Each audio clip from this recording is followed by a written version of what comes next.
Hi guys, welcome back to my YouTube channel. ഇന്നത്തെ വീഡിയോയില് നമ്മൾ ഒരു റിവ്യൂ ആണ് ചെയ്യുന്നത്. പ്രൊഡക്റ്റ് റിവ്യൂ ആണ്.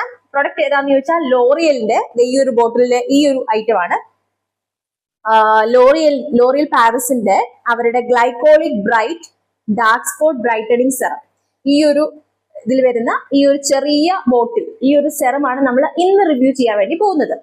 അപ്പൊ ഞാനിത് യൂസ് ചെയ്യാൻ തുടങ്ങിയത് ലാസ്റ്റ് മന്ത് 30-ാം തീയതി തൊട്ടാണ് യൂസ് ചെയ്യുന്നത്. ഇന്നിപ്പോ 19-ാം തീയതിയാണ്.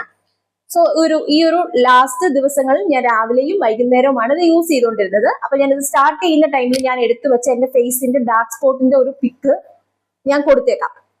അപ്പൊ നിങ്ങൾക്ക് അത് സ്ക്രീനിൽ കാണുമ്പോൾ മനസ്സിലാവും എന്താണ് എന്നുള്ളത്. ദെൻ ഇപ്പോൾ ഉള്ളതിന്റെയും ഞാൻ കൊടുത്തേക്കാം, ബിഫോർ ആൻഡ് ആഫ്റ്റർ കൊടുത്തേക്കാം. സോ നിങ്ങൾക്ക് കാണുമ്പോൾ തന്നെ മനസ്സിലാവും എന്താണ് ചേഞ്ച് ഉണ്ടോ ചേഞ്ച് ഇല്ല എന്നുള്ളത്.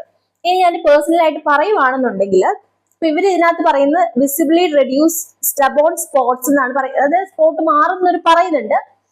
അതിനകത്ത് സൺ അല്ലെങ്കിൽ എന്താ പറയുന്നത്, ഇപ്പൊ സൺ ഡാമേജ് കൊണ്ടുള്ള സ്പോട്ട് ആണെന്നുണ്ടെങ്കിൽ അത് മാറും, അല്ലെങ്കിൽ പോസ്റ്റ് ആക്നി സ്പോട്സ് ആണെന്നുണ്ടെങ്കിൽ അത് മാറും.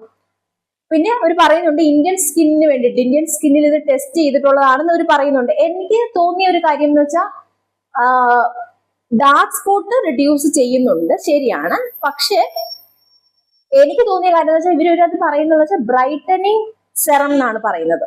എത്രത്തോളം ബ്രൈറ്റനിങ് ആയി അതെനിക്ക് ഫീൽ ചെയ്തില്ല. കാര്യം നമ്മളൊരു സെറം യൂസ് ചെയ്യുമ്പോൾ നമുക്കുള്ള പിഗ്മെന്റേഷൻ മാറി ഒരു അൺഈവൻ സ്കിൻ ടോൺ ആണെങ്കിൽ അതിനൊന്ന് ഈവൺ ആകാൻ വേണ്ടിയിട്ട് ഒരു സെറം നമ്മളെ ഹെൽപ്പ് ചെയ്യണം. എസ്പെഷ്യലി ഇത് വന്നിട്ട് ബ്രൈറ്റനിങ് സെറം എന്ന് പറഞ്ഞിട്ട് വരുമ്പോൾ ഓഫ് കോഴ്സ് നമ്മളത് എക്സ്പെക്ട് ചെയ്യുമല്ലോ ഇങ്ങനത്തെ ഒരു സെറത്തിനകത്തുനിന്ന്. പക്ഷെ അത് ചെയ്യുന്നുണ്ടോന്ന് എനിക്ക് അങ്ങനെ പേഴ്സണലി എനിക്ക് ഫീൽ ചെയ്തില്ല. നമുക്കൊരു ബ്രൈറ്റനിങ് എഫക്റ്റോ അല്ലെങ്കിൽ നമ്മുടെ ടാൻ പോകുന്നതായിട്ടോ പിഗ്മെന്റേഷൻ മാറുന്നതായിട്ടോ അങ്ങനെ ഒരു രീതിക്കും ഇത് എനിക്ക് ആപ്ലിക്കബിൾ ആയിട്ട് ഫീൽ ചെയ്തില്ല. പക്ഷെ ഇത് ഡാർക്ക് സ്പോട്ട് പോകാൻ വേണ്ടിയിട്ട് നല്ല രീതിയിൽ ഹെൽപ്പ് ചെയ്യുന്നുണ്ട്.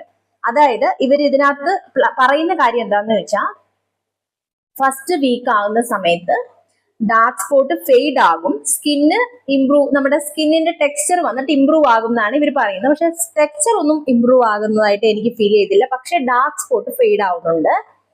4th വീക്ക് ആകുമ്പോഴത്തേക്കിനും ഡാർക്ക് സ്പോട്ട് വിസിബിളി റിഡ്യൂസ് ആകുന്നതായിട്ടും, അതുപോലെ തന്നെ സ്കിൻ ടോൺ വന്നിട്ട് ഈവൻ ടോൺ ആയിട്ട് നല്ല രീതിക്ക് ഇംപ്രൂവ് ആകും. അൺഈവൻ സ്കിൻ ടോൺ ആയിരുന്നെങ്കിൽ ഈവൻ സ്കിൻ ടോൺ ആകും എന്നാണ് ഇവർ പറയുന്നത്. പക്ഷെ ആ ഒരു കാര്യത്തിൽ എനിക്ക് യോജിക്കാൻ പറ്റില്ല.